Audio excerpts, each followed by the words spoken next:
Well, we're finally getting down to the final four, and this one is no exception.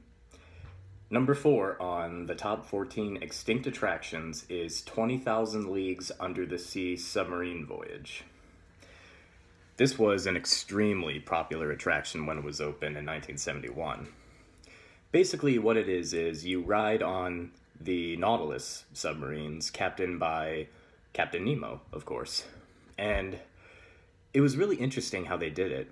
It was a big lagoon that bordered Fantasyland and Tomorrowland, and to show the submarine diving, it didn't really dive. It was only about in like 4-6 feet of water. To show it diving, it showed bubbles going outside these little windows that you can see through the porthole. Anybody can ride. Kids, adults. It was a very immersive family ride, to say the least. And it was actually pretty cool when you see it submerge.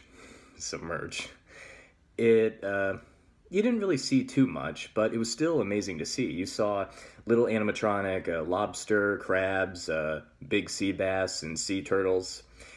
You know, they couldn't really get away with showing actual animals, like actual sea turtles and actual fish. You know, it'd be very expensive to update and take care of.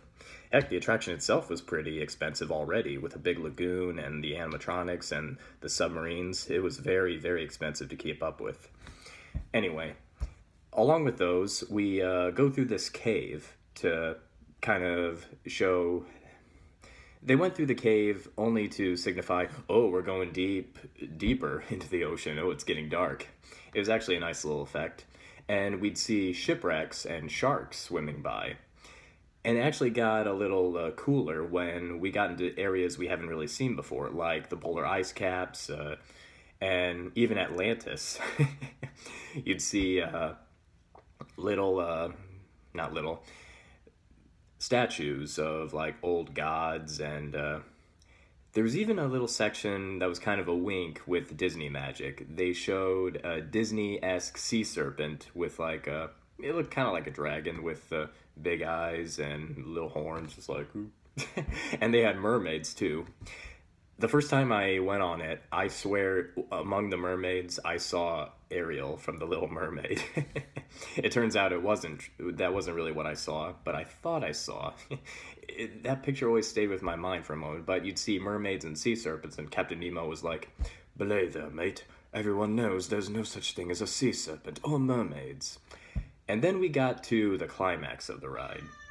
We saw the giant squid attacking a smaller submarine that looked like the Nautilus, and then we'd see the tentacles up on the porthole windows, and, you know, they'd say, "Give off a repellent charge." And then the bubbles would go, and he's like, "We gotta go back up to the surface." That was actually a waterfall that was causing the bubbles and the turmoil in the water. When we went back to port, it was a nice little effect, and I kind of admire the grandness of it, how, you know, it took place in a big lagoon, but also the effects seem pretty simple. Like, the animatronics weren't really that mobile, like very fluid in movements, but it was still very nice how it stuck with the classic, and it was very immersive and a very fun ride, you know? And unfortunately it closed in 1994, and I believe it was 1996 they remade it into Ariel's Grotto. It wasn't really an attraction, more of like a place to take photos. They did have a pretty cool Triton statue that shot off water through his trident. Right now they closed it down, and they made way for, at first, Pooh's Play Corner, but then they revamped all of Fantasyland, including the grotto, the lagoon, and made it into what's known today as the Seven Dwarfs Mine Train. What do you guys think? Were you around when the 20,000 Leagues Under the Sea ride was open? Did you think it was the greatest ride ever? Did you think it wasn't really needed? Do you understand why it closed? Are you disappointed that it closed? Leave it down in the comments below, and tomorrow we'll get to number 3. It's a very big one.